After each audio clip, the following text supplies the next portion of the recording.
Gente, eu vou botar na tela, em primeiro lugar, só para vocês terem uma ideia. Essa tela que vocês estão vendo foi o último desenho que eu tentei colocar na aula passada, e eu vou sempre tentar colocar, eu enviei essa tela, não é? Que é um quadro, resumo, das 70 semanas de Daniel. Na verdade, tudo que a gente vai estudar daqui para frente acaba, na verdade, se encaixando dentro desse esquema que vocês estão vendo aí, né?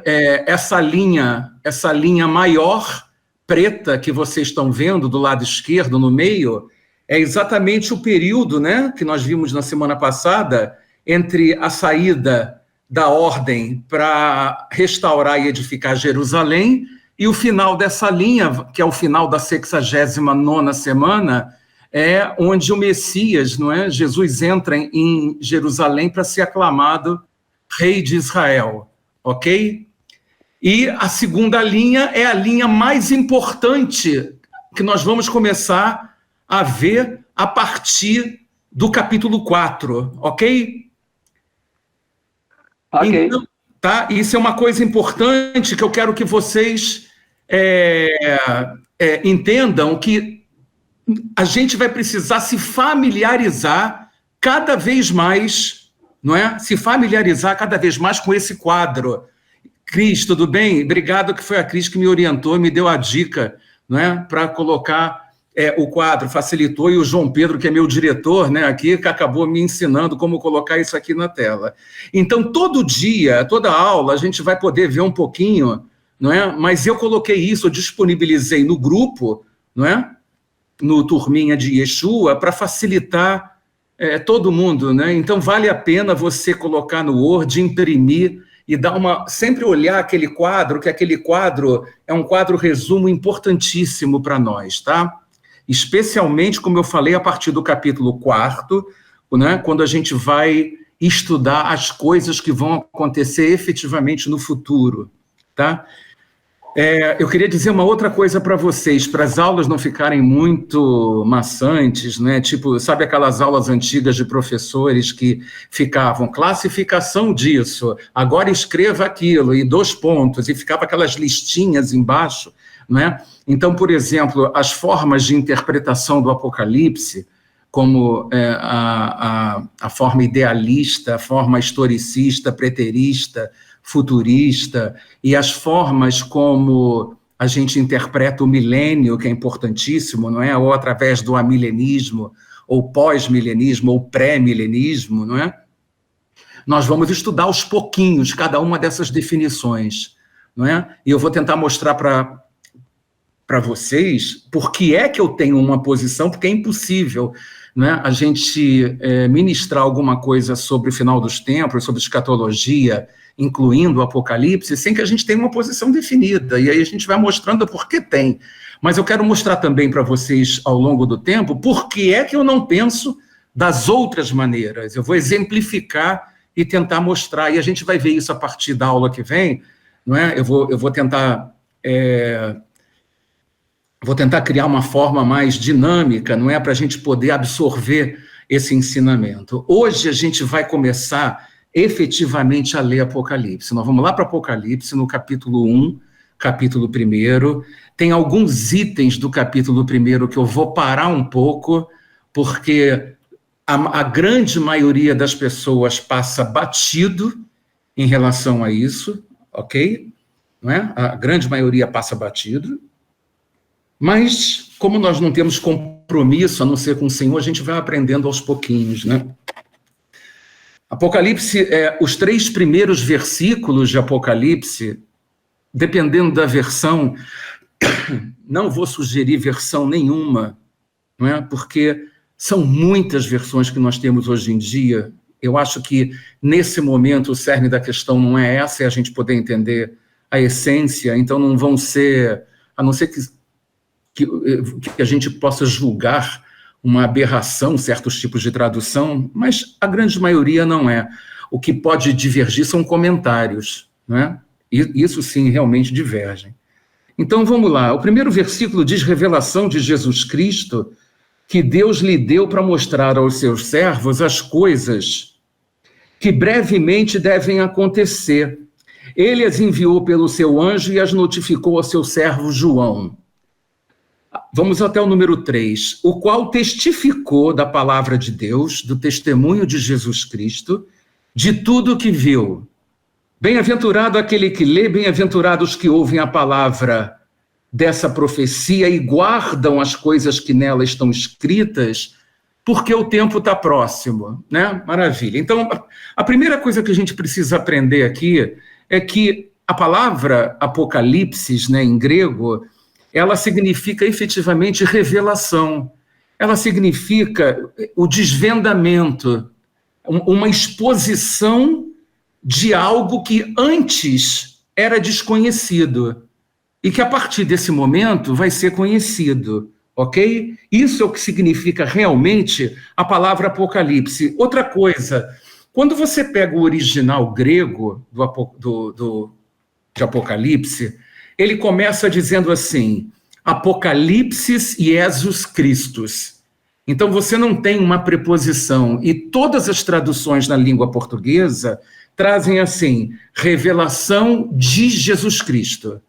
Agora, a grande pergunta para nós é a seguinte, revelação de Jesus Cristo significa que Jesus é o objeto ou significa que dele se origina Jesus? Ou seja, quando você fala revelação de alguém, você está falando que essa revelação é sobre alguém ou é a revelação que esta pessoa está trazendo para você? Como é que a gente deve interpretar revelação de Jesus Cristo?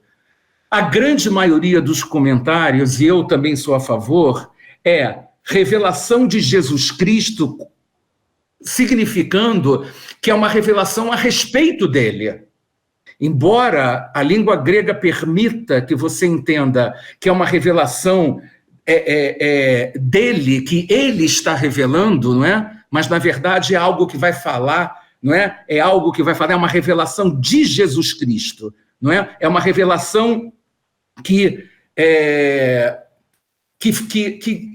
se origina dele, não é? Ele é que está trazendo, tanto que o texto aqui, ele fala, revelação de Jesus que Deus lhe deu.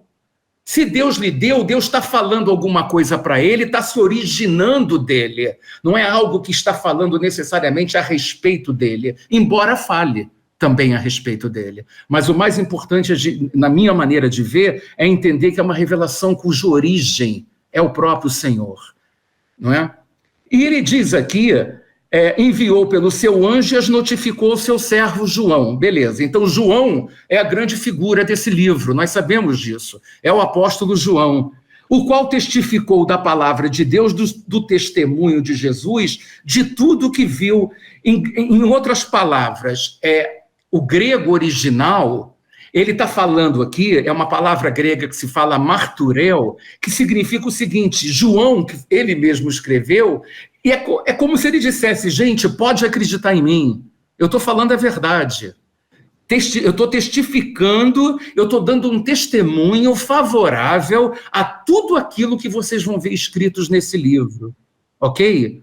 E quando chega no versículo 3º, ele diz assim, bem-aventurado, esse bem-aventurado é o famoso Macarius. Macarius é o grego, não é, que é traduzido por bem-aventurado.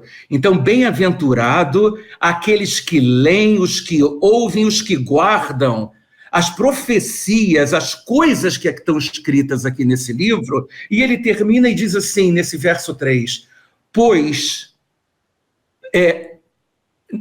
o tempo está próximo. A maioria traduz que o tempo do fim está próximo, não é? O grego, todo mundo já está cansado de saber que é kairos.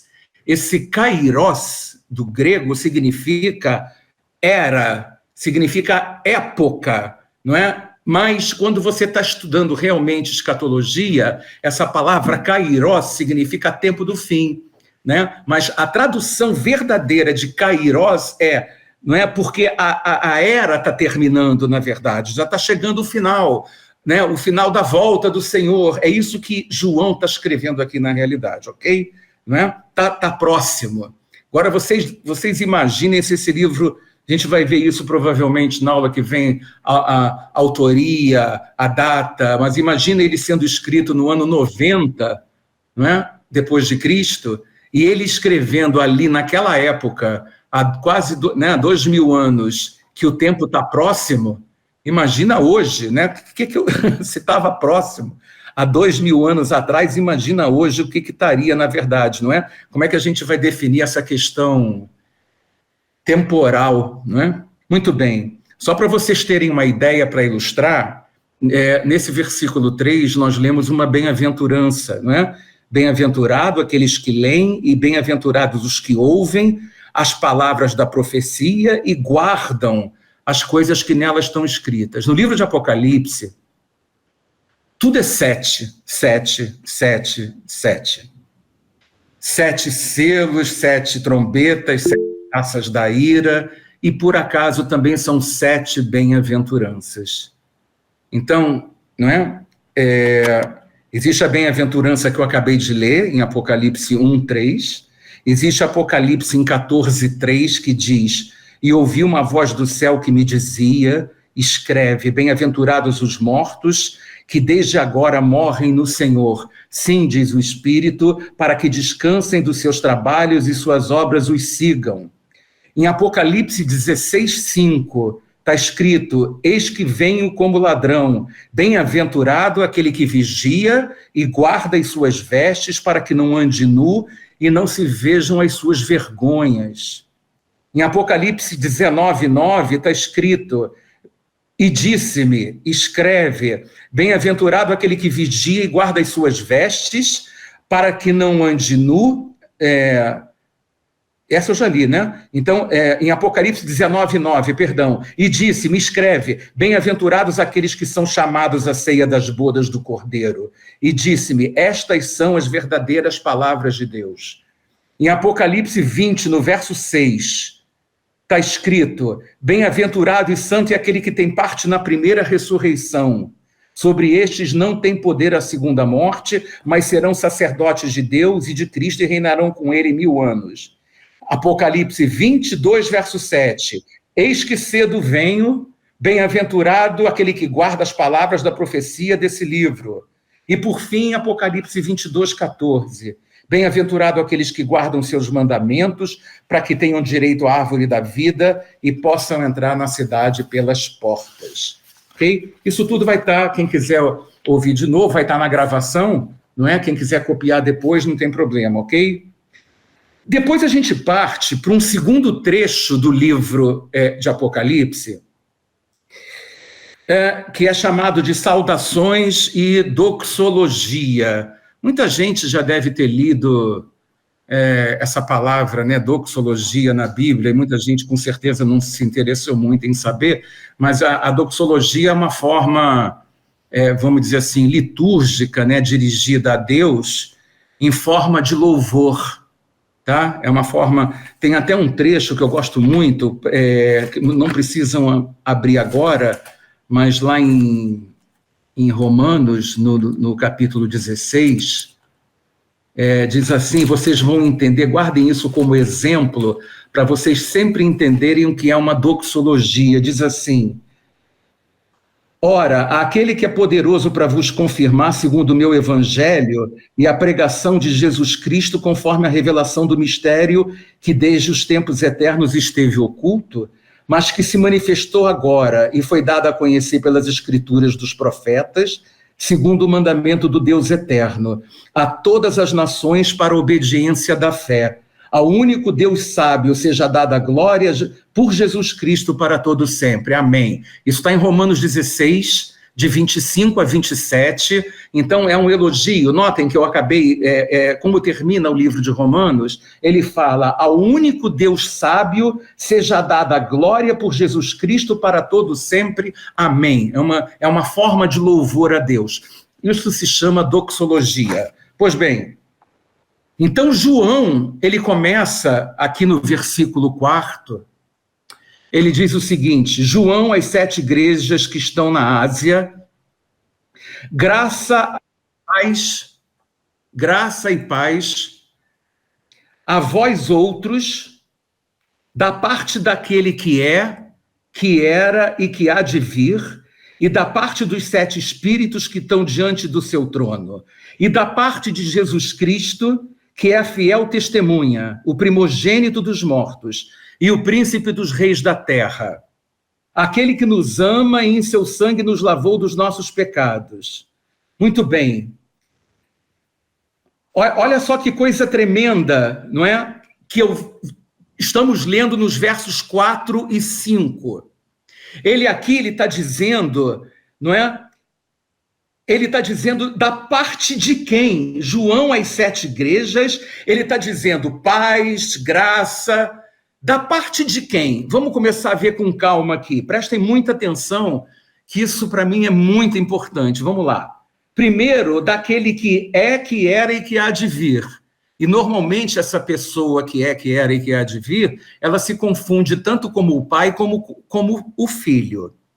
Depois ele passa e diz, e da parte dos 7 espíritos que estão diante do seu trono. Ora, os 7 espíritos têm a ver com qual pessoa da divindade? Jesus. Não, com o Espírito Santo. Com os 7 espíritos, Flávio. Tá? Pensei em Isaías, né, sobre os espíritos. Então, a gente vai ver Isaías 11:2 já, mas você vê, os 7 espíritos é uma forma de você falar exatamente do Espírito Santo. Porque logo abaixo ele fala, e da parte de Jesus Cristo. Então, esse início do verso 5, ele já define na triunidade que um é Jesus Cristo, porque está escrito aqui. Vocês estão acompanhando? Sim, sim. Então, esse é Jesus. Agora eu tenho as 2 outras pessoas da divindade, não é? Que estão no versículo 4, não é? Um é aquele que, da parte daquele que é, que era e que há de vir. E o outro é dos 7 espíritos. Os 7 espíritos, a própria palavra já nos inclina, né? Já nos induz a falar do Espírito Santo. E como ele falou no versículo 5 de Jesus, então aqui ele está falando do Pai. Então, em outras palavras, nos versos 4 e 5, é como se ele estivesse falando João às 7 igrejas, não é? João às 7 igrejas que estão na Ásia, graça e paz a vós outros, da parte da parte daquele que era, que é e que há de vir, o Pai, da parte dos 7 espíritos que estão diante do trono, que é o Espírito Santo, e de Jesus Cristo, né? E de Jesus Cristo, que é fiel testemunha, né? Adelson, Jaqueline, eu estou lendo Apocalipse 1, verso 4 e 5. E da parte que é fiel, o primogênito dos mortos e o príncipe dos reis da terra. Ok? Agora, como o próprio Flávio falou, eu quero que vocês entendam, não é? O que significam os 7 espíritos? Porque tirando essa expressão, os 7 espíritos, vocês não vão encontrar em nenhum outro lugar da Bíblia, a não ser em Apocalipse. Depois, se não me engano, lá no capítulo 4 ou 5, a gente vai ler de novo sobre os 7 Espíritos de Deus. Agora, eu queria que vocês não fechassem o livro de Apocalipse, mas abrissem o livro de Isaías, que é um livro fácil de abrir, lá no meio da Bíblia, no capítulo 11. Abram a palavra de Deus em Isaías, sem fechar Apocalipse, tá? Não fechem Apocalipse, mas Isaías é um livro fácil, né? Aliás, todos nós aqui já devíamos estar achando até o livro de Obadias fácil para achar, não é verdade, gente? Lamentações, não é? Neemias, né? Sabe aqueles livrinhos assim, tipo Cantares, Filemon? Já devia ser tão fácil abrir como Salmos ou Mateus.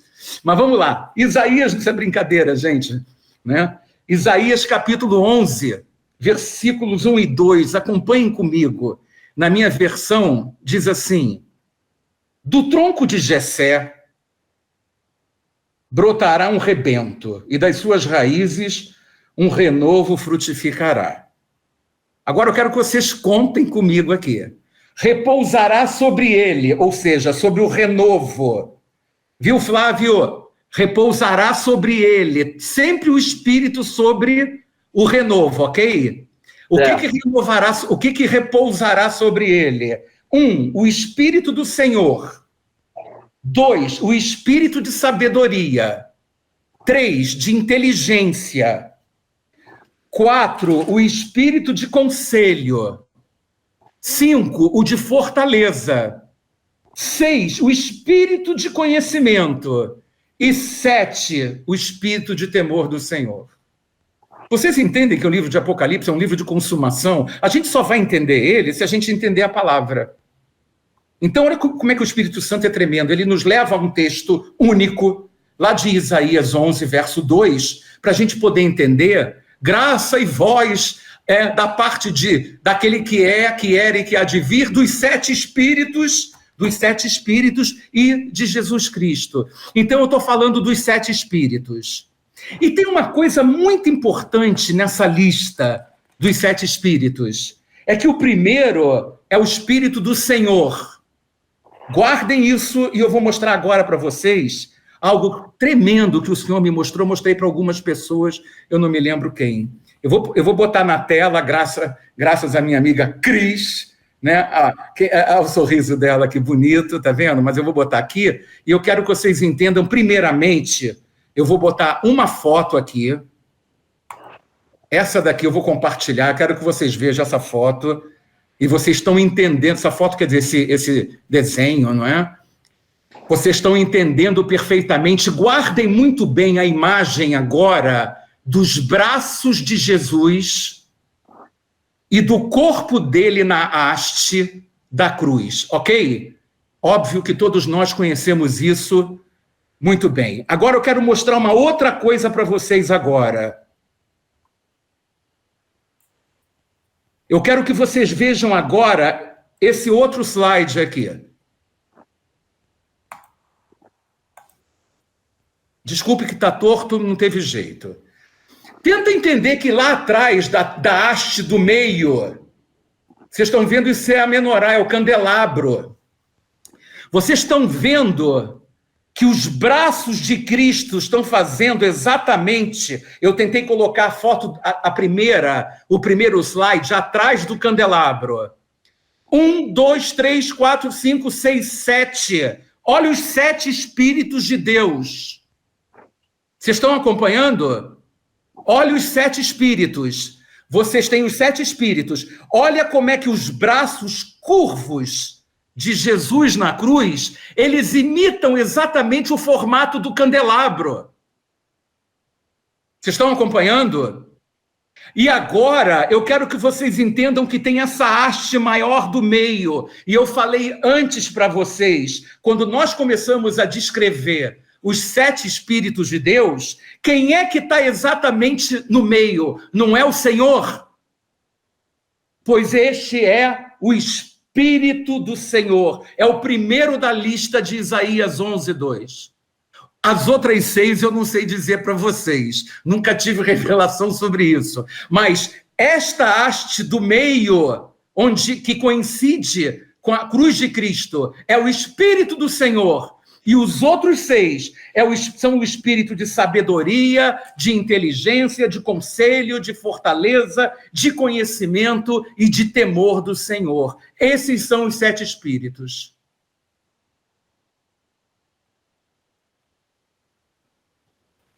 Rubem, é interessante. O que é isso? Peraí, que tá dando um eco. Tirar aqui. Fala. É interessante porque... Apaga aqui para mim, aqui. Fala. Quando você sobrepõe, né, e ele é a haste principal, né, como uma coluna. Né? A haste principal como uma coluna, né? E tem uma base embaixo, Cris. Mas, além da coluna, ele tem, todo o candelabro, ele tem uma base.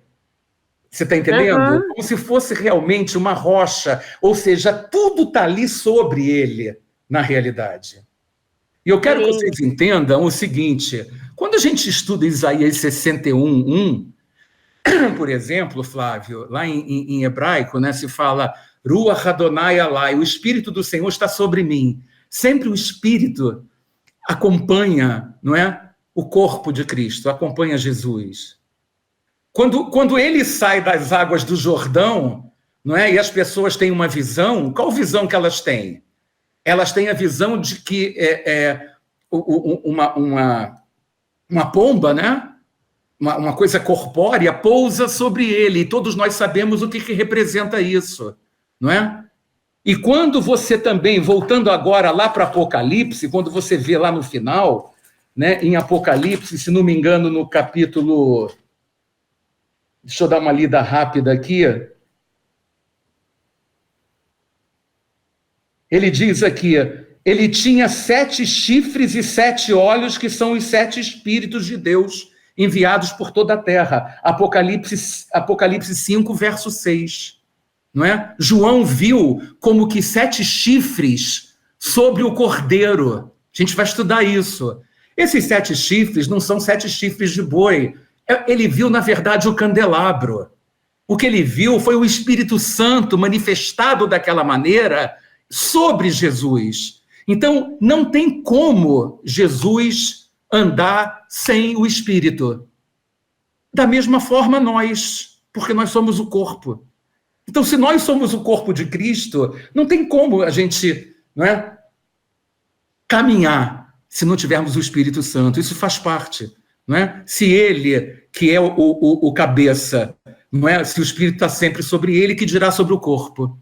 Amém? Vocês entenderam essas imagens, essa imagem que eu mostrei? Não é? Isso é uma coisa assim tremenda para mostrar realmente o que é o candelabro em relação à cruz de Cristo.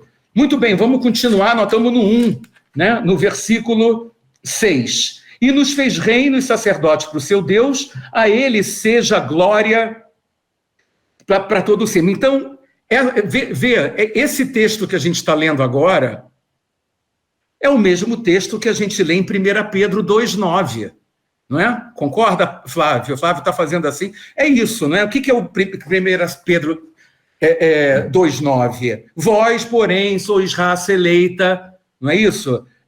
Como é que fala? Sacerdócio real, nação santa, povo de propriedade exclusiva, propriedade peculiar de Deus, a fim de proclamardes as virtudes daquele que vos chamou das trevas para a sua maravilhosa luz, não é? Muito bem. Vamos lá continuar. A ele glória e domínio pelos séculos dos séculos. Amém. No 7, eis que vem com as nuvens. Que coisa linda! E todo olho verá até quantos o traspassaram. Até aqueles que o traspassaram. E todas as tribos da terra se lamentarão sobre ele, certamente. Amém. Vou falar uma outra coisa muito importante sobre esse texto, tá? Prestem muita atenção, tá? Em primeiro lugar, eu tenho quase certeza absoluta que João tirou esse texto, quando ele fala das nuvens, de Daniel 7, verso 13, tá? De Daniel 7, 13.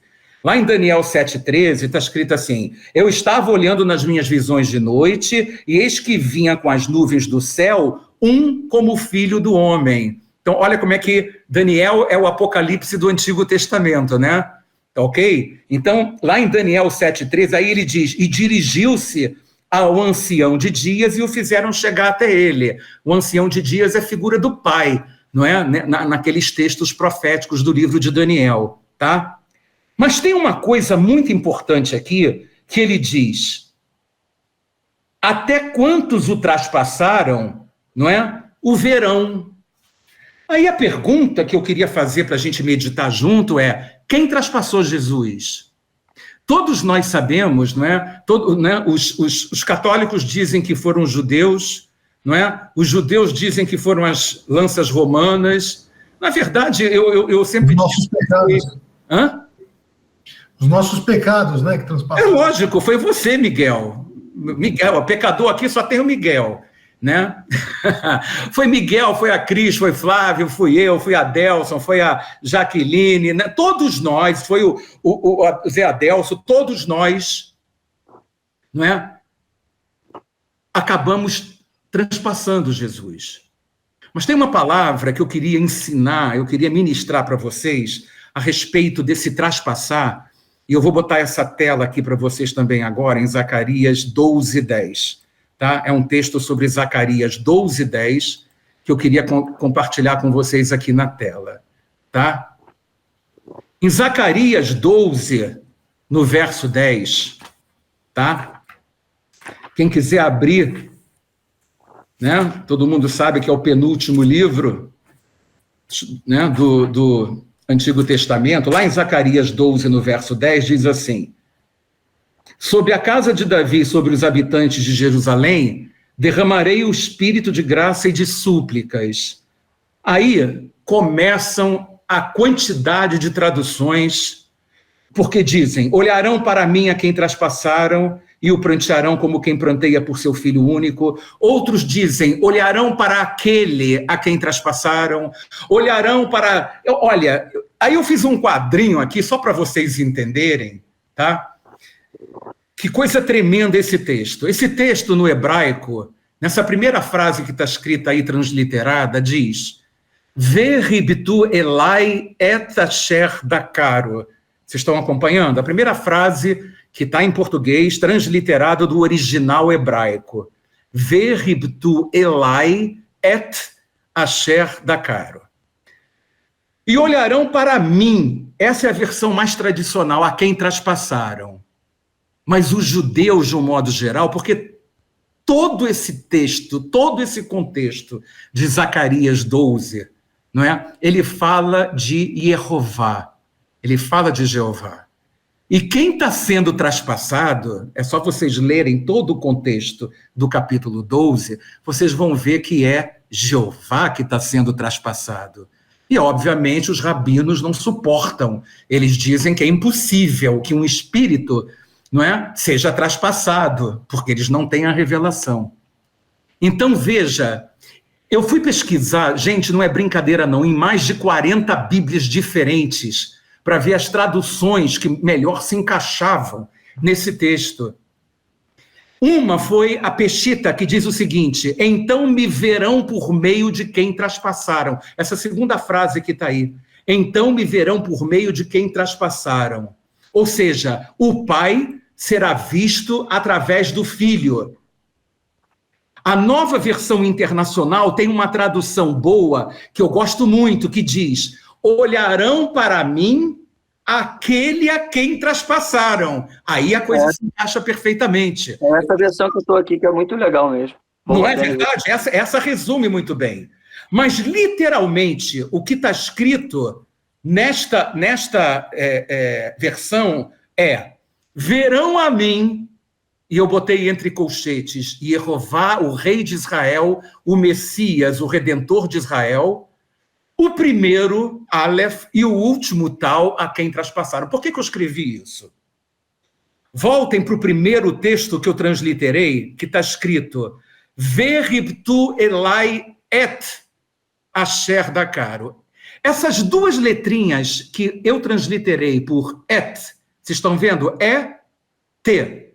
Essas duas letrinhas em hebraico é Aleph, que é a primeira letra do alfabeto hebraico, e o Tav, que é a última letra do alfabeto hebraico.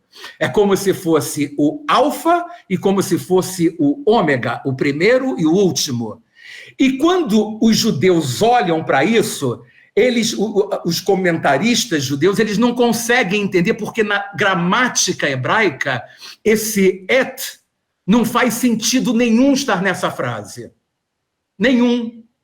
E quando eles leem Veribtu elai, elai significa olharão para mim, eles dizem não é elai, os maçoretas traduziram errado, é elei, porque elei, conforme está aqui na última frase que eu escrevi, significa aquele. Tipo assim, não pode ser a mim sendo Jeová. Isso é uma loucura para os judeus.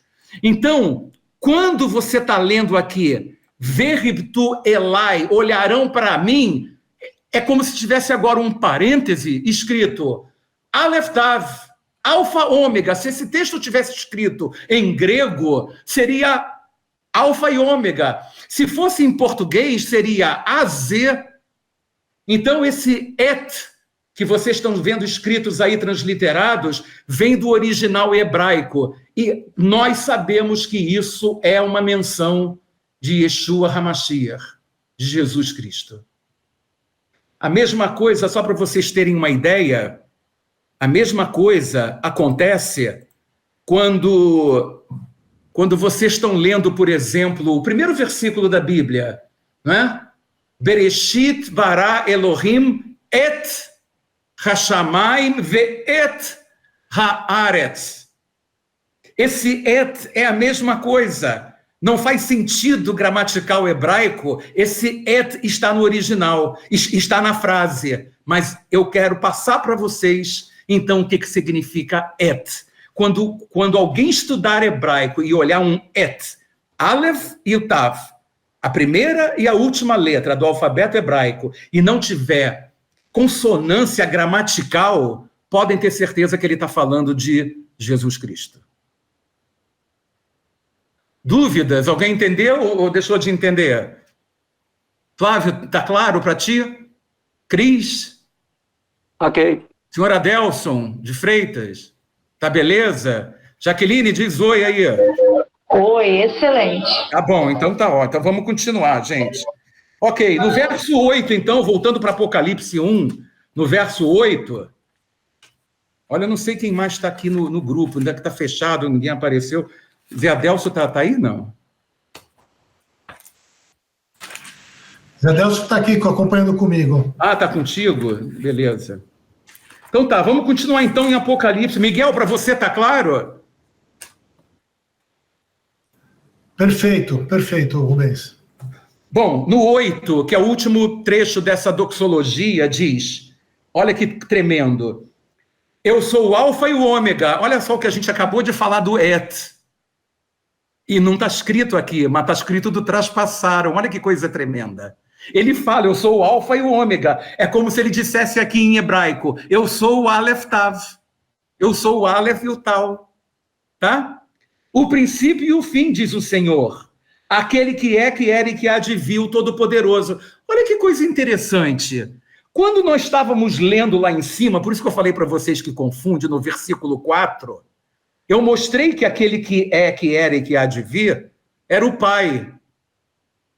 Não foi isso?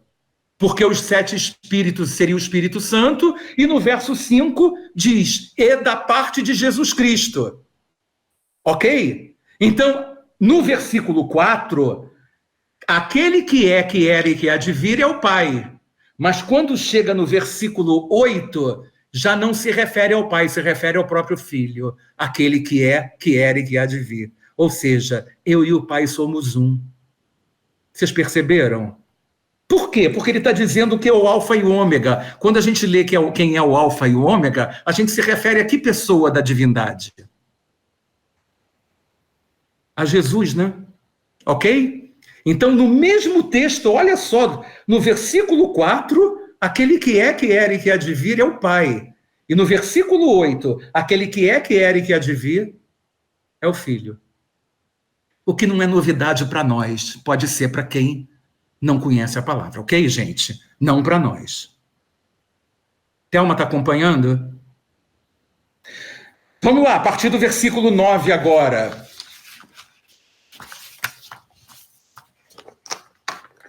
Eu, João, irmão vosso e companheiro na tribulação, no reino, na perseverança, em Jesus, achei-me na ilha chamada Pátimos, por causa da palavra de Deus e do testemunho de Jesus. Prenderam ele, levaram lá para a ilha do diabo, né? Lá para, como é que é o nome? Alcatraz, né? Levaram ele para Alcatraz, né? E João estava ali, podiam prender o corpo físico dele, mas não podiam prender o espírito de João, a alma de João, o corpo de João não podiam prender. Quando ele diz aqui, só para vocês entenderem, João Pedro, pega uma água para mim, filho, gelado, por favor. Quando ele diz aqui, irmão vosso, companheiro na tribulação, no reino, na perseverança, eu quero que vocês saibam que existem 4 coisas que João e os leitores de João compartilhavam. Primeira coisa é a perseguição por causa da fé. Eles compartilhavam isso. Em segundo lugar, o que eles compartilhavam era serem filiados a uma comunidade cristã. Em terceiro, era a expectativa pela volta de Cristo, que todo mundo tinha naquela época. E, por final, era a persistência e a perseverança, apesar dos tempos difíceis. Muito bem. E ele diz aqui no versículo 10, que é outro estudozinho rápido que eu vou tentar fazer aqui. Ele fala, achei-me em espírito, em outras versões... Obrigado.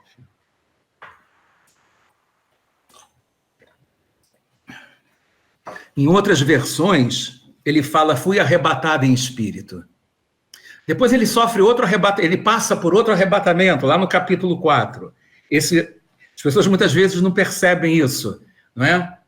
Agora, eu quero que vocês vejam só, prestem atenção. Fui arrebatado no dia do Senhor, ouvi por detrás de mim uma grande voz como de trombeta, ok? E agora eu quero explicar uma coisa aqui para vocês, que é um pouquinho só complicado, mas tudo que é complicado na Bíblia é no bom sentido, né? Então é para a gente aprender. Logo, não fiquem preocupados com isso, mas vale a pena a gente dar uma meditada nisso. Essa questão do espírito, corpo, alma, é uma questão que mexe com cada um de nós de maneira muito profunda. É um dos assuntos da Bíblia, né? E para quem estuda, sabe, onde existem mais divergências que eu já vi na minha vida. Primeiro porque existe uma questão de dicotomia e de tricotomia. Ou seja, o homem é corpo e espírito, ou é corpo e alma. Aí confundem alma com espírito, acha que é a mesma coisa. E eu creio que a maioria, né, graças a Deus, vê que o homem é tricotômico. Ou seja, o homem é um espírito que habita num corpo que tem uma alma. Por que eu defendo mais a tricotomia do que a dicotomia? É só a gente ver o templo ou o tabernáculo. Eu acho que isso, para mim, é um elemento muito importante para a gente configurar verdades, né? Porque você tem um átrio, que é associado direto ao corpo, né, físico. Você tem um santo lugar, que você pode associar à tua alma, e você tem a parte mais essencial do teu tabernáculo que é o Santíssimo, ou o Santo dos Santos. Se você não entra lá onde está a arca, que é no Santo dos Santos, você não fala com Deus. Mas nós somos o tabernáculo de Deus, nós somos santuário de Deus. Na teologia, não é, Flávio? Se diz que Deus tabernacula entre nós. Né? É tabernacular, quer dizer, ele se move em nós. Tanto que lá em Hebreus 4:12 está escrito que, né, só a palavra é capaz de discernir, não é? Entre juntas e medulas, entre espírito e alma. Então existe espírito e alma. Ou lá em 1 Coríntios, no capítulo 5, acho que no 21, se não me engano, que diz, vosso espírito, corpo e alma sejam achados irrepreensíveis. Então tem um espírito, tem um corpo, tem uma alma. Mas aqui, né, então, de um modo geral, parece mais confortável para nós sabermos que tem 3 partes a formação do homem, ok? Eu vou partir daí. Aí vem João e diz assim, eu me achei em espírito. Aqui, na verdade, em grego significa egnomen en pneumati, de pneumático, de pneuma, espírito, não é? Me achei em espírito, é o que está aqui. No dia do Senhor, cuidado, não é? Kyriakemera, em grego, significa dia do Senhor. Pode ser o dia do Senhor lá do escatológico, lá do final dos tempos, como pode ser o domingo. O grego original é a mesma expressão, tá ok? É a mesma expressão, Kyriakemera, né? Então, eu prefiro achar que ele estava realmente Aí, gente, essa aqui vai sair em 10 minutos, tá? Eu acho bom a gente continuar. Eu vou passar de novo para todo mundo um novo link quando faltar 2 minutos, ok? Tá, João Pedro? Não, quando eu encerrar isso aqui, tá bom assim, gente? Pode ser? Tá bom, Flávio? Bom, tá ótimo, tá bom. Adelson, tá? Daqui a 8 minutos eu vou fechar e vou mandar outro link, tá bom? Jaqueline, Miguel... Jaqueline já deu ok, porque hoje ele está dizendo, quer mais tempo? Faça chamadas mais longas, com um plano, a gente faz depois. Mas daqui a 7 minutos eu falo para vocês, ok? O que eu quero mostrar para vocês, gente? Quem já teve experiência, ou quem conhece experiências de pessoas que foram arrebatadas, na verdade, sabe que o corpo fica ali na cama, vamos imaginar, né, na cama, e de repente a pessoa... Oi? Rapidinho, só para não perder. O dia do Senhor, você acha então que ele é literal? Ele pode ser o sábado, pode ser o domingo? Domingo. É o sentido que faz aqui, tá? Não faz sentido nenhum, Flávio, na minha maneira de ver, que esse dia do Senhor seja o dia lá no final, ok? Então, o que acontece na realidade? Então, o que eu estava falando, as pessoas saem, e vários testemunhos, quem gosta desse assunto, sabe que a pessoa está ali, e eu vi meu corpo na cama, e eu saí, e eu tive uma experiência sobrenatural com Deus, e uns foram para o céu, eu cansei de ver gente que foi para o inferno, e vai, conta, e tarará, e a gente fica, o que aconteceu? Como é que aquela pessoa está viva? Então, isso gera uma confusão danada. Então, eu quero dizer uma coisa para vocês, assim... De Gênesis 2, no capítulo 7, prestem atenção que isso vai estar lá depois na gravação. Diz assim, então formou o Senhor, Deus, o homem do pó da terra e lhe soprou nas narinas o fôlego de vida. Né? Fôlego de vida. E o homem passou a ser alma vivente. Quero que vocês entendam uma coisa.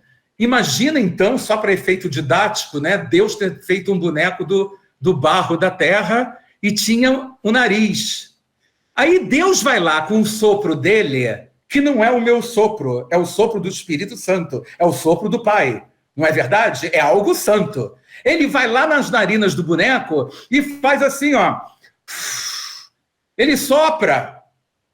No momento em que ele sopra pelas narinas daquele boneco, a Bíblia fala que aquilo se transforma numa alma vivente.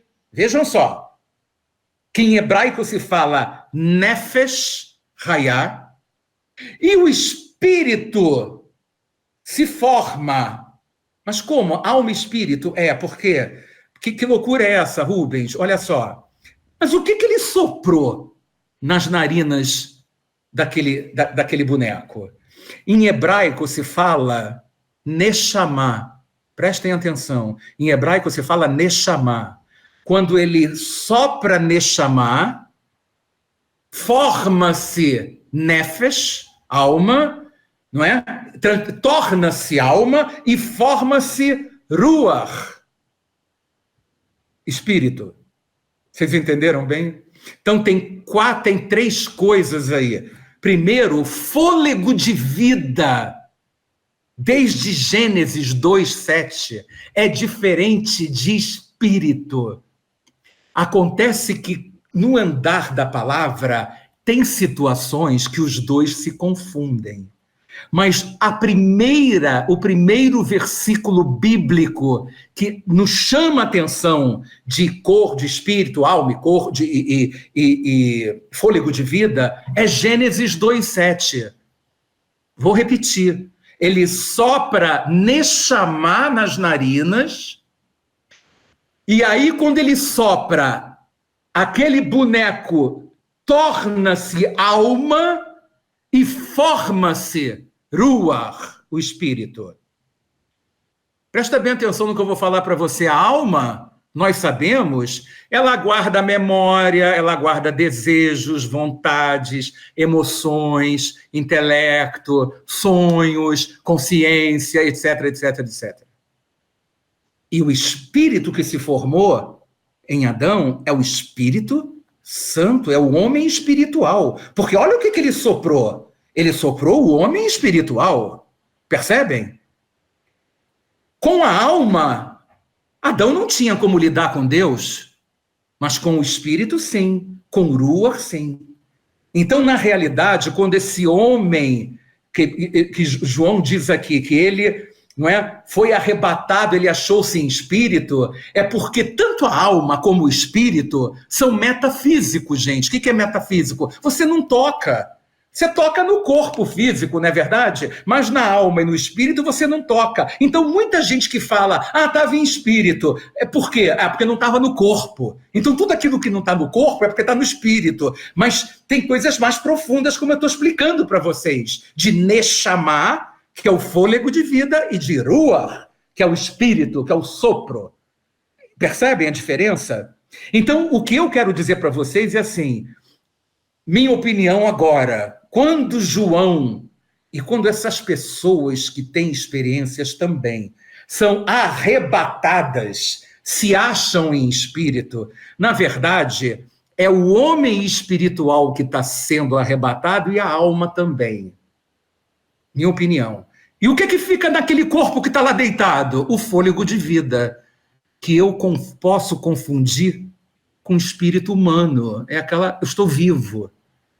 Não é o homem espiritual, é o espírito humano. Porque se o fôlego de vida não tivesse com ele estava morto. Ele precisa respirar. Ele não tem a consciência dele, e o homem espiritual está emprestado para Deus, para receber uma revelação. Por que a alma tem que ir junto? Porque senão ele não tem memória. Como é que João é arrebatado e vai escrever tudo aquilo que ele viu, não é? Se a alma, se essa parte metafísica dele não estiver junto? E como é que ele vai estar sem o homem espiritual dele? Como é que ele vai testificar das coisas que ele vai ver no espírito, no mundo espiritual, se o espírito não estiver com ele, se o homem espiritual, se o Ruach não estiver com ele? Vocês estão entendendo? Mas o homem que está deitado é o corpo dele, é o corpo físico com um fôlego de vida, ó. Ele está respirando, ó. É o espírito humano dele, está lá, é o fôlego de vida. É o Neshama que está lá. E cadê o Nefesh, que é a alma, e cadê o Ruach, que é o homem espiritual? Foram arrebatados para testificar e escrever tudo que ele tinha que escrever depois. Então eu falei muita coisa, vocês ouçam isso depois, mas espero que isso traga um certo alento para vocês poderem entender um pouco a diferença que tem entre uma coisa e outra e como as coisas acontecem na verdade. Amém? Bom, vamos lá, gente, vamos continuar. Então, na verdade, ele foi arrebatado, não é? E vocês vão ver depois no capítulo 4 que ele também passou pela mesma experiência. E a primeira experiência que ele teve foi no verso 11, né? Diz assim, dizendo, né? Ele ouviu uma voz, como uma voz de trombeta. O que você está vendo, escreve em livro e manda às 7 igrejas da Ásia. Éfeso, Esmirna, Pérgamo, Tiatira, Sardes, Filadélfia e Laodiceia. Eu quero que vocês entendam que essas igrejas, na verdade, quando a gente leu lá o versículo 4, vocês estão vendo aí, João, as 7 igrejas que estão na Ásia. Na verdade, se alguém não sabe, essa Ásia é a Ásia Menor. Essa Ásia é a Turquia, na verdade. A Turquia do Erdogan, né? Sabe? E, na verdade, antigamente a Turquia era composta de 7 províncias. E no centro dessas 7 províncias estavam essas 7 igrejas que serviam como pontos centrais para disseminar, para distribuir todas as informações que aconteciam naquela época. Então não foi aleatório a escolha dessas 7 igrejas. Havia um motivo, na verdade, para se escolher essas 7 igrejas, ok? Muito bem. E ele diz aqui o seguinte, verso 12, voltei-me para ver quem falava comigo, voltado vi 7 candeeiros de ouro. Né? Na verdade, o que ele viu foi 7 candelabros, né, gente? Nós sabemos o que é isso e eu falei do candelabro, né? Eu falei do candelabro, nós estudamos agora, não é? E ele viu 7, olha que coisa, vi 7 candelabros. E no meio dos candeeiros, um semelhante a filho do homem com vestes talares, cingido à altura do peito com uma cinta de ouro, a sua cabeça e cabelos eram brancos, não é? Como alva lã, como neve, os olhos como chama de fogo, pés semelhantes a bronze polido, como que refinado numa fornalha, voz como de muitas águas. Vou parar por aí, porque não é para explicar. Você pode chegar e falar, na sua mão havia uma espada de 2 gumes, os cabelos dele eram brancos. Tá, mas eu já vi experiências de gente que foi ao céu, por exemplo, não é? E viu Jesus normalmente, com cabelos negros, né? Com barba e tudo mais. Mas aqui é muito importante que a palavra de Deus está nos mostrando algo inédito. Você esquece toda a Bíblia daqui para trás e vê o privilégio, não é? Jesus está falando para ele, cara, olha só, você está me olhando? Você está me vendo? Sabe aquele Jesus que você viu, João? Que eu falei para você, eis aí tua mãe, mulher, eis aí teu filho, sabe? Que estava caquético, sangrando, sofrendo naquela cruz.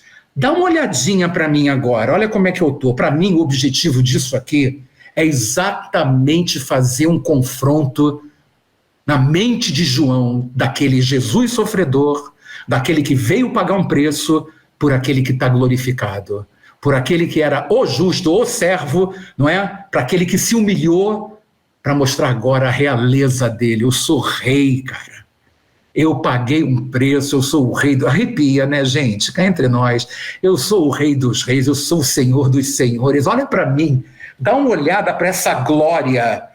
Tem um texto, não precisa abrir não, eu vou ler para vocês, que eu gosto muito, que me lembra essa passagem, né? Porque vocês podem notar que muita coisa que João viu tendo sido arrebatado aos céus são coisas que Daniel, que Ezequiel, que Isaías viram, mas da terra. Eles não foram arrebatados ao céu, eles viram da terra. Então, na realidade, tem um trecho de Ezequiel, lá no iniciozinho de Ezequiel, eu vou ler para vocês, prestem muita atenção, que coisa interessante. Como o aspecto do... Quem quiser acompanhar, está em Ezequiel 1, no último versículo de Ezequiel 1, que é Ezequiel 1, 28, até Ezequiel 2, no verso 3. São 4 versículozinhos. Ezequiel 1, 28, lá no final, até Ezequiel 2, verso 3. Então vamos lá. Como o aspecto do arco que aparece na nuvem no dia de chuva, assim era o aspecto do resplendor em redor. Este era o aspecto da semelhança da glória do Senhor. Esse é o trono de Deus que desceu, né? E Ezequiel viu isso. Vendo isso, olha o que ele diz: caí sobre o meu rosto e ouvi a voz de quem falava. E aí começa o capítulo 2. Ele me disse, filho do homem, põe-te em pé e falarei contigo. Então entrou em mim o Espírito, que é o Espírito de Deus, quando falava comigo, e me pôs em pé e ouvi o que me falava. E o verso 3 diz, e ele me disse, filho do homem, eu te envio aos filhos de Israel. Olha que comparação, gente. Que analogia que a gente pode fazer com esse trecho, né, que a gente está lendo de Apocalipse 1. Não é? Eu te envio aos filhos de Israel, as nações rebeldes que se rebelaram contra mim. Eles e seus pais se revoltaram contra mim até esse mesmo dia. Perceberam? Então, da mesma forma, ele ouviu uma voz. A gente não tem ideia, a não ser que algum de vocês já tenha passado por essa experiência, mas já imaginou você estar em casa, não é? Vendo um filme no Netflix, de repente, uma voz do Senhor, voz como trombeta, voz como água, voz que, né, João tinha dificuldade de expressar a qualidade dessa voz, né, de tão cortante que era, de tão poderosa que era. E ele diz aqui, quando eu olhei para trás, ele diz... escreve, eu quero que você escreva, né, uma carta para as 7 igrejas. Ele viu 7 candelabros e ele viu a cabeça lã dele branquíssima ele viu uma roupa talar. O que é uma roupa talar? É uma roupa que vai até embaixo, né? De alto a baixo, sem costura. Isso é uma coisa muito importante, isso é profético, não é? É uma roupa inteira, não tem emenda nenhuma, não tem costura nenhuma. Olhos como chama de fogo. Eu quero que vocês entendam que a Bíblia fala, gente, em Apocalipse fala, né, que quando foi notificado a João todas essas maravilhas que a gente está lendo, esse notificar significa, no original grego, é esemanen. Esemanen significa notificou por símbolos ou sinais. É evidente que a gente vai ver, isso está lá em Apocalipse, logo no 1:1, né? 1:1, quando ele diz que notificou a seu servo João, quer dizer, passou as informações. Essas informações foram passadas, não como nós estamos conversando aqui, mas como está escrito na palavra, há uma série de símbolos e sinais que a gente precisa de revelação, de estudo, de ensino do Espírito Santo para poder entender o que a palavra de Deus está nos ensinando, não é? Pés reluzentes, não é que ele está dizendo aqui, vou voltar para o texto, pés reluzentes, que mais? Sua cabeça, cabelos eram brancos, olhos como chama de fogo, pés semelhantes a bronze polido, não é? Como que refinado numa fornalha. Olha só a dificuldade. Muita coisa que a gente lê no Apocalipse. Aprendam isso e guardem com vocês. Nós temos que nos colocar no mesmo lugar de João, como se nós fôssemos amiguinhos de João, da mesma turma de João. Percebem? Por quê? Porque a linguagem que nós temos hoje em 2023 não é a linguagem de João no ano 90, gente. Hoje, se nós olharmos uma bomba nuclear, o cogumelo de uma bomba atômica, a gente sabe dizer o que é, não é? Quando a gente vê um filme sobre Hiroshima, Nagasaki e tal, a gente sabe dizer exatamente o que é aquilo, ou quando fazem testes atômicos. Agora, vocês imaginam João, se ele tivesse tido uma visão da guerra, da bomba de Hiroshima, como é que ele ia descrever aquela bomba? Com que linguagem que ele ia descrever? Com que vocabulário que ele ia descrever aquilo? Então, muita coisa que a gente não entende na palavra, não se desespere, estou falando em Apocalipse, não se desespere, a gente vai ver isso muito lá nos capítulos 8, 9, entendeu? Tem coisas que João está narrando e a gente está assim, o que esse cara está vendo? Porque a gente vai ter que se colocar no lugar dele para imaginar o que ele conhecia na época para poder escrever o que escreveu. E nós vamos ter que traduzir isso. Essa é a revelação do Espírito Santo, é traduzir o que João escreveu. Porque se nós estivéssemos tendo essa live na época de João, ele estava aqui participando com a gente, eu ia perguntar para ele, fala aí, meu camarada, ô meu irmãozinho, explica isso aí direito para a gente. Aí, não, rapaz, aquele fogo, era o fogo lá nos cabelos que eu vi, rapaz, era de uma glória tão grande, sabe, era tão, os olhos, né, o cabelo era tão branco que eu não conheço branco tão branco, eu só sei dizer para você que era muito branco. E eu quero dizer para vocês que tem cores no céu que não existem aqui na Terra. Escutem isso que eu vou falar. E uma coisa interessante, a mente humana, ela não é capaz de imaginar cor que não existe. Já pensou? Você não consegue imaginar. Qualquer coisa que você for imaginar de uma cor, é verde, azul, laranja, amarelo, preto, branco, cinza, roxo. Você não imagina uma cor que não existe.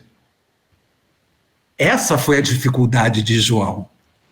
Olhos como chama de fogo. Ele está vendo um amarelo, mas não é bem o amarelo que a gente conhece da camiseta que o Flávio está usando aqui. Não é, com certeza não é. Cabelo como lã branca era um branco de uma santidade, gente, que nós, só pela fé, podemos falar aqui. Eu sei que eu estou tentando, mas eu também não, óbvio que eu não sou diferente, eu não consigo, mas eu estou entendendo o desespero de João e as palavras que ele está usando para poder explicar para os irmãos o que ele viu. Ele chega, olha o desespero dele, pés reluzentes, onde é que está aqui? Pés reluzentes como bronze polido, semelhante a bronze, ele conhecia o bronze. E o que era o bronze polido? Certamente uma espada de bronze que aqueles homens preparavam e poliam para a guerra, né? E ficavam e brilhavam. Então ele está falando de brilho. E quando ele fala de brilho, ele está falando de glória. É outra dificuldade que ele está tendo aqui. Quando ele fala voz como voz de muitas águas, o que vocês acham que ele está... Olha a dificuldade de João, dá pena. O que é voz como de muitas águas? Aí você imagina o mar, imagina ondas batendo, imagina... E ele não teve como explicar o que era a voz de muitas águas. E ele fala que tinha na mão direita, como é que ele fala? 7 estrelas da... como é que é? Tinha na mão direita, verso 16, 7 estrelas e da boca saía-lhe uma espada afiada de 2 gumes. Espera aí, gente. Ninguém vai pensar que da boca do Senhor tinha uma espada de 2 gumes. Não, não tinha. Nós somos imagem e semelhança dele até no aspecto, né? 2 olhos, nariz, boca, sabe? Até no aspecto físico, né? Não é o mais relevante, mas, por favor, não somos Greys, né? Como, né? Perto dele. De jeito nenhum, nem ele é. Certamente, a voz que saía da sua boca, o som, era algo que João não conseguia explicar. Ele só sabe de uma coisa, tudo que ele fala corta. Era isso que ele sabia. Eu tenho certeza disso, gente, estou falando pela fé também. Olha, era de 2 gumes. O que é uma espada perfeita? Uma espada de 2 gumes. Corta de um lado, corta do outro. Aí tem gente que diz assim, deve ser o Novo Testamento e o Antigo Testamento. Tá bom, eu não tenho nada contra que alguém pense dessa maneira, sabe, queira espiritualizar e trazer uma visão diferente. Juro, gente, não tenho nada contra. Mas, na verdade, eu priorizo as dificuldades que João estava tendo para descrever Cristo em glória. Aqui. Percebem? E depois ele diz aqui, voz de muitas águas, espada de 2 gumes. O seu rosto, verso 16 no final, brilhava como o sol na sua força. Não era o solzinho, ele óbvio que ele escreveu no final, o sol na sua força, quer dizer, se hoje a gente vê toda a nossa atmosfera, não é? Cheio de contaminada, né? Cheia de, como é que chama, né, coisas impedindo, né? E naquele tempo o céu era mais puro, você via as estrelas. É só a gente se lembrar das histórias de Abraão há 4.000 anos, né? 6.000 anos, sei lá, sabe? Olhando 6.000 anos, olhando o céu, olha via as estrelas. Hoje não dá para ver como Abraão via, como o pessoal via há 2.000 anos atrás, ok? E aí os 3 últimos versículos 4 dizem assim, gente. Rubens. Oi? Fala. É porque essa vestimenta lembra do sumo sacerdote. Claro. Só que com muito mais glória e poder, né? Bem lembrado, com certeza. Esse é o verdadeiro sumo sacerdote. Por conta disso, né? Até porque nós lemos que nós somos o sacerdócio real, não é? O reino sacerdotal. Né? E ele fala, você tem toda a razão, porque ele tem uma outra parte que eu passei aqui, que ele diz que está com vestes talares, cingido à altura do peito com uma cinta de ouro. Ou seja, ele está, né, com aquela coisa assim que mostra realmente a realeza dele. Né? Ele está se mostrando como rei. Agora, nada me tira do que ele está mostrando para João o seguinte, João, eu sou aquele. Ele precisava mostrar para João mostrar para nós quem é Jesus hoje em glória. Isso é que eu vejo nessa descrição. Você está entendendo, Cris? Tá? É aí que eu dou prioridade. Rubens, aí, uma pergunta. Você acha que quando Jesus se manifestar, Yeshua se manifestar, inclusive para todo Israel, ele vai se manifestar com os pregos? Eu acho. Bom, eu tenho quase certeza. Porque está escrito, verão aquele a quem traspassaram. Quando eles olharem, na minha maneira de ver... Eu sou aquele. É lógico, exatamente. Ele bota as mãos assim, tá vendo? Esse para mim é o selo. Esse é o selo. Esse é o selo. Ok. Eu abençoo vocês. Eu abençoo vocês. Está aqui, ó. Tá? Como ele fez com a Tomé. Hein? Como ele fez com Tomé. Pois é. Toca aqui. Toca aqui. Porque me vistes crestes, ele vai dizer, bem-aventurados que não viram e creram. Vamos lá, gente. Verso 17. Exatamente o texto que eu estava lendo sobre Ezequiel, lembra? Quando o vi cair a seus pés como morto, igualzinho nós lemos com Ezequiel quando ouviu a voz do Senhor. Porém ele pôs sobre mim a sua mão direita, mesma coisa, dizendo, não temas, eu sou o primeiro, eu sou o último, eu sou o alfa, eu sou o ômega, eu sou o Aleph, eu sou o tal, não é? É isso que ele está falando aqui na realidade. Eu sou o princípio, eu sou o fim, eu sou Jesus. Verso 18. Aquele que vive, estive morto, mas eis que estou vivo pelos séculos dos séculos e tenho as chaves da morte e do inferno. Chaves da morte e do inferno. Gente, isso é um outro texto muito importante, não é? Isso significa claramente o seguinte: aquilo que você me viu, João, quando eu estava lá na cruz, é exatamente o que me preparou para logo depois que eu apaguei, que eu morri, que eu entreguei meu espírito ao Pai, eu fui ao inferno. E eu arranquei as chaves da morte, eu tirei as chaves, na verdade, da morte e do Hades, do inferno, das mãos de Satanás. Agora essas chaves estão nas minhas mãos. Gente, esse é o grande mistério. Esse é o grande mistério. Olha, existe outro dia, eu fui, onde é que está escrito na palavra que Jesus foi ao inferno? Não é? Se vocês se lembrarem de um texto que diz lá em Efésios 4, 9 e 10, diz assim, ora, isto ele subiu, que é, senão que também antes tinha descido às partes mais baixas da terra. Aquele que desceu é também o mesmo que subiu acima de todos os céus para cumprir todas as coisas. Então ele desceu, e ali é como se ele falasse, Satanás, bota a cabecinha aqui no chão, né? E ele pisou, exatamente como começa o filme, aquele último, né? A Paixão de Cristo, né? Quando vem aquela serpente e ele está ali sendo tentado, ele vai e pisa na cabeça da serpente ali. Ali é tremendo, exatamente, é profético. E aquilo já tinha sido profetizado desde o chamado primeiro evangelho, desde o chamado proto-evangelho, aquilo que está escrito lá em Gênesis 3,15, lembra, gente? Lembra, Thelma, que nós estudamos uma vez? Porém, inimizade entre ti e a mulher, entre a tua descendência, não é? E o seu descendente. Este te ferirá a cabeça e tu lhe ferirás o calcanhar. Lembra disso? Gênesis 3,15, não é? Então, porém, inimizade entre ti, Satanás, e a mulher, Eva, entre a tua descendência, que são os filhos do diabo, e o seu descendente, que é Cristo e os que vivem em Cristo, os filhos. Esse te ferirá a cabeça, esse é Cristo, te ferirá a cabeça, vai te derrotar. E tu, Satanás, lhe ferirás o calcanhar, não é a cabeça, ele vai sofrer.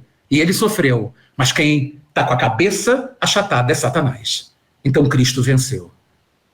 Então agora ele tem a chave da morte e do Hades, ou do inferno, ou em outras versões dizem do além, na mão dele. Todos estão acompanhando? Aí quando chega no versículo 19, diz assim, escreve, pois, as coisas que viste, as coisas que são e as coisas que depois destas hão de acontecer ou suceder. Prestem muita atenção, esse é o versículo dos mais importantes de Apocalipse, porque aqui em Apocalipse 1,19 define as 3 partes do Apocalipse para a gente estudar. Escreve, pois, as coisas que tens visto. O que ele estava vendo? A visão gloriosa de Cristo. Capítulo 1 de Apocalipse. as coisas que são. Que época que ele está falando para Jesus? Época da igreja, época da dispensação do Espírito. Então, as coisas que são todas as cartas às 7 igrejas, que são os capítulos 2 e 3 de Apocalipse. Então, as coisas que são as coisas de agora. O que a gente tem que entender como as coisas de agora? As coisas da época da igreja. Então, as coisas que tens visto, capítulo 1, a visão gloriosa de Cristo. As coisas que são, tudo que está acontecendo na igreja, capítulo 2 e capítulo 3. E por fim, as coisas que depois destas o quê? Da igreja. Quando é que vão acontecer as coisas depois destas? Quando a igreja for arrebatada. As coisas depois destas são as coisas depois desta dispensação, depois que a igreja for arrebatada, ou seja, do capítulo 4 ao capítulo 22 de Apocalipse, até o final. Então, esse versículo 19, ele mostra de maneira clara as 3 partes que a gente está estudando, sendo que a primeira estamos estudando hoje, que é o capítulo 1. Que ele faz uma introdução, ele faz um prólogo, ele faz uma saudação, ele faz uma doxologia, e aí ele mostra alguém semelhante a filho de homem, que é a figura gloriosa de Cristo. Ok, pessoal? Agora, a partir daí, capítulo 2 e 3, nós vamos ter que cair dentro, que diz respeito a nós, diretamente, que são as coisas que são. O que são as coisas que são? Desde o Pentecoste até o arrebatamento da igreja, que é o período da igreja. Vou repetir. Desde o Pentecoste, quando o Espírito Santo desceu, foi dado, até o momento em que ele vai ser retirado, arrebatamento da igreja. Esse é o período, tá? Esse é exatamente o período que nós vamos estudar nos capítulos 2 e 3 de Apocalipse. O que vai acontecer depois dessas coisas que são? Nós vamos estudar as coisas que depois vão acontecer. E é muito interessante, porque lá no capítulo 4, começa assim, sobe aqui, e vou te mostrar as coisas que vão acontecer depois. E esse sobe aqui é uma forma implícita de falar do arrebatamento da igreja, porque o arrebatamento em si da igreja não é assunto do Apocalipse. Eu quero que vocês entendam isso. Você não vai ler a palavra arrebatamento dentro do livro de Apocalipse. Ok? Verso 20, o último aqui, ele é autodefinível, ele é autoexplicável, não é?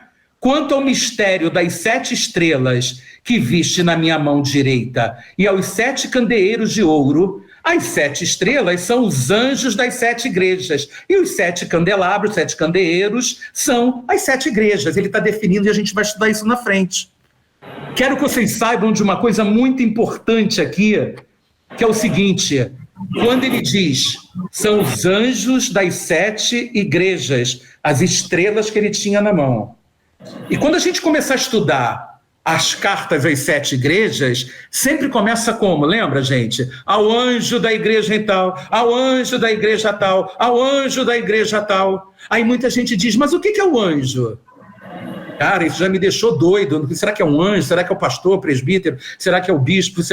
A gente tem que estudar um pouquinho isso para entender realmente, mas a dica está dada por aqui, né? Ele fala que as 7 estrelas são os anjos das 7 igrejas, e os 7 candelabros são as 7, o que se traduz aqui por candeeiros, vem do grego luxnia, né?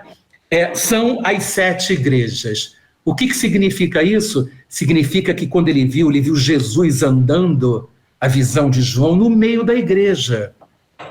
Né? Ele está andando no meio da igreja, e a igreja só existe, né, Flávio, com a presença do Espírito Santo. Por isso os 7 espíritos, o Espírito Santo, os 7 candelabros que estão ali. Então, quem são os 7 espíritos? Os 7 espíritos? Sim. Quem são os 7? Eu falei para você isso em Isaías 11:2, Thelma. Isaías 11:2. Eu li isso para você antes, lembra? Onde você estava? Eu não mostrei aquela... Lembra do que eu mostrei para vocês? Olha lá. Olha os 7 espíritos aí, ó. 1, 2, 3, 4, 5, 6, 7. A do meio é o Espírito do Senhor.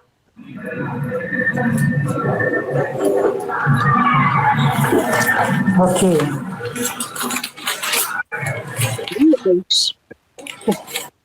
Uma coisa que eu acho interessante, eu não sei se tem a ver, quando a gente pensa no candelabro e nas estrelas, dá uma impressão da luz. Mas, Cris, todas as vezes uma luz que reluz, né? Reluzente. Todas as vezes que você... Olha, você quer ver o que você está... eu acho que eu tinha um versículo que eu tinha anotado aqui, só de conhecimento. Espera aí que ela está perguntando aqui, a Cris, só um minutinho. Olha que coisa interessante, Cris. Provérbios 20, 27.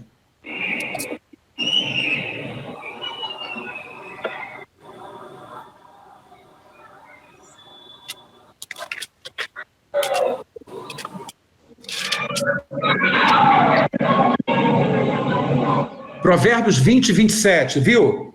Uhum. Lâmpada do Senhor. Então, todas as vezes que você ouvir falar em candelabro, em candeeiro, certamente está a luz, a glória, né? A Shekinah, a Menorá, sabe? A festa de Hanukkah dos judeus. Sempre você vai ver luz associada, tá? Você vai ver o óleo batido que está associado a acender as luzes do santo lugar, né? Então, é impossível. O candeeiro foi feito exatamente para a luz. Agora eu pergunto para você, quem nos tirou das trevas e nos enviou para um reino de luz? E para você estar num reino de luz, o Espírito de Deus tem que estar em você. Se você for só corpo e alma, você está em trevas. Você pode ser a pessoa mais bem preparada moralmente, mas se você não tiver o Senhor, isso é uma palavra dura que só nós que estamos aqui podemos entender. Por isso, a gente tem que pregar o Evangelho. O que você acha que uma pessoa que morre sendo dicotômica, corpo e alma, ela não tem um espírito, ela não consegue orar, ela vai orar para quem?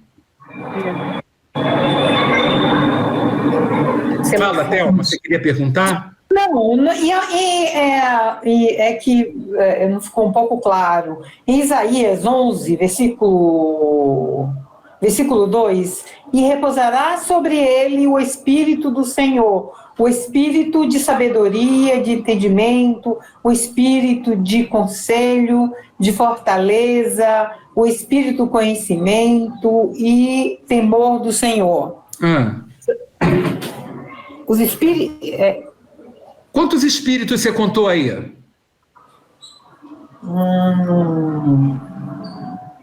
Espírito de sabedoria, de entendimento, de conselho, de fortaleza, de conhecimento e de temor. 7. 7. São 7 espíritos de Deus. Agora entendi. Tá bom? Tá ok, obrigada. Nada. 7 espíritos. Vamos lá, gente, perguntem. Né? Gente, a palavra de Deus é linda, né? É muito linda, é emocionante. E é lindo ver alguém, assim, ver o Espírito se revelando, né? Olha que linda. Ela ficou com a cara de felicidade. Cris. Então, eu vou ter que sair, que eu tenho um compromisso agora. Tá bom, não, vamos acabar. Beijo. Tchau, Thelma.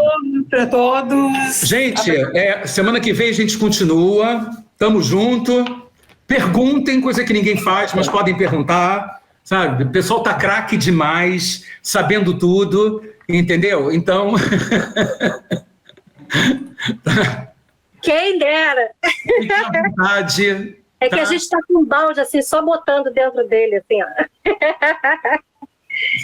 Bênção pura, maravilhosa. Semana abençoada para todo mundo, tá? Beijo, gente.